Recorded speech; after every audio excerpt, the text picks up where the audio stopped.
Father Baldur is a major character in the Bayonetta series, serving both as a villain and an ally.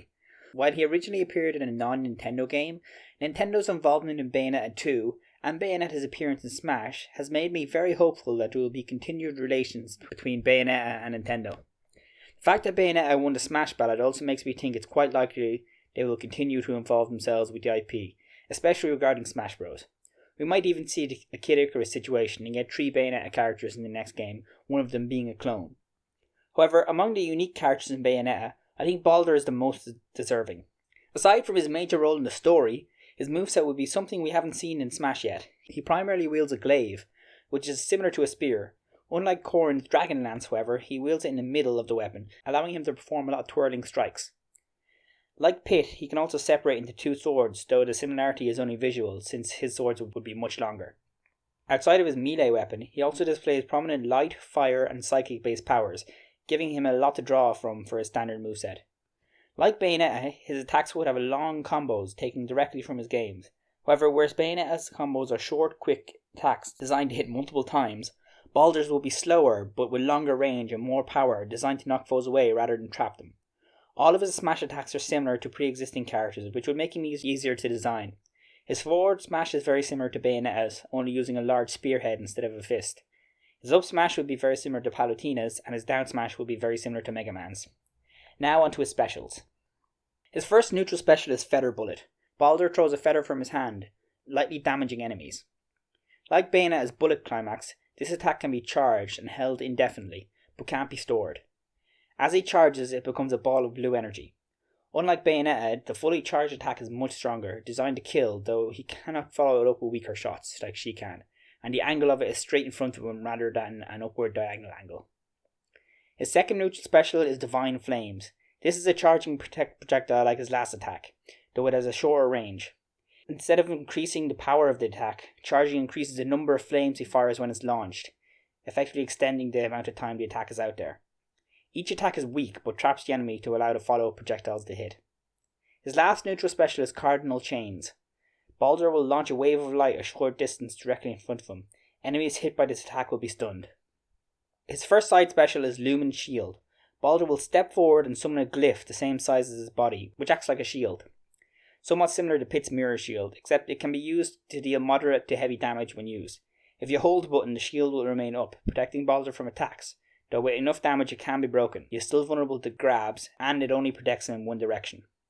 This attack can reflect projectiles only when it's initially used, and Baldur steps forward with it. His second side special is Javelin Warp. Baldur throws his glaive like a javelin. It will go a short distance before Baldur warps and catches it.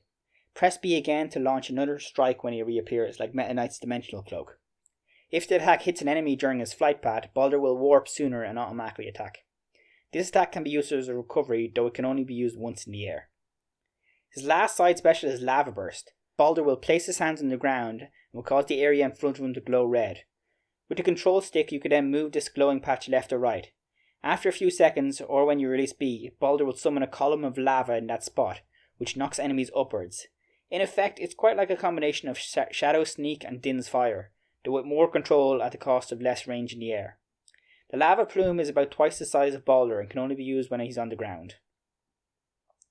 His first recovery is Rondel. On the ground, Baldur will charge forward with his glaive, dealing damage to anyone he hits. In the air, however, you can direct the attack in any one of 8 directions, making the attack very similar to Firefox.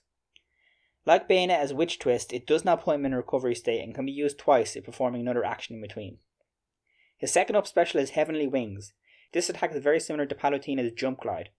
Baldur will propel himself into the air, sprouting several peacock wings around his body. He will then glide slowly to the ground, freely able to control his direction. The attack leaves him somewhat open, but is a much better recovery move than Rondel. His last up special is Not Recovery. Originally I was just going to give him a move that heals himself at the cost of a harder recovery, but that's an option I've went with for a number of characters, so I decided to go with something more interesting. His third up special is called Jubileus Blessing. Baldur will run a hand through his hair, causing a blue aura to surround him. The aura will fade after 30 seconds and requires a cooldown of 20 seconds before it can be used again. While this aura is up, Baldur cannot be KO'd using the upper or side blast lines. Instead, he will take 20% damage and bounce off them.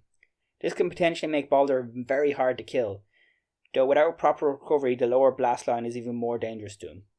If you have this move equipped, you will almost certainly want to have Javelin Warp equipped too. His first down special is Light Speed, a counter. If Baldur successfully pulls off this counter, he will receive a speed boost as if he's wearing the bunny hood. However long the speed boost lasts depends on the strength of the attack he countered and the damage of the enemy who attacked him. His second down special is Telekinesis. Baldur will put his hand out and attempt to grab something. If he does, he will hold it in place for up to 3 seconds before letting it go. Pressing the button while holding them in place will make him launch the object forward. The primary use of this attack is reflecting projectiles with a bit more control than standard reflectors, though it can be used to simply grab and throw enemies into other enemies. His final special attack is Sword of Light. Baldur will hold up his glaive and cause it to glow.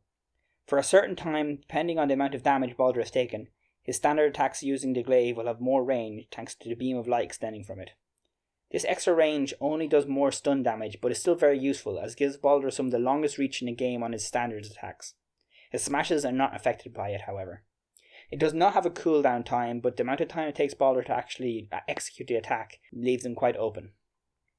His final smash is Orbital Laser. Baldur will stun enemies standing directly in front of him, similar to Mewtwo's final smash. He'll then use a weapon in space to shoot a laser beam at the enemies he has stunned. Like Bayonetta, his default appearance will be based on Bayonetta 2, though he will have an alternate costume based on his Bayonetta 1 appearance. He'll also have a costume that gives him a mask.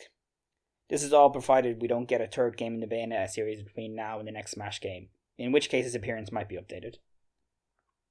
That's it for my Baldur moveset. I hope you enjoyed this. If you want to see any other character on my roster get a moveset, then send me a request. I hope you enjoyed this and tune in next time.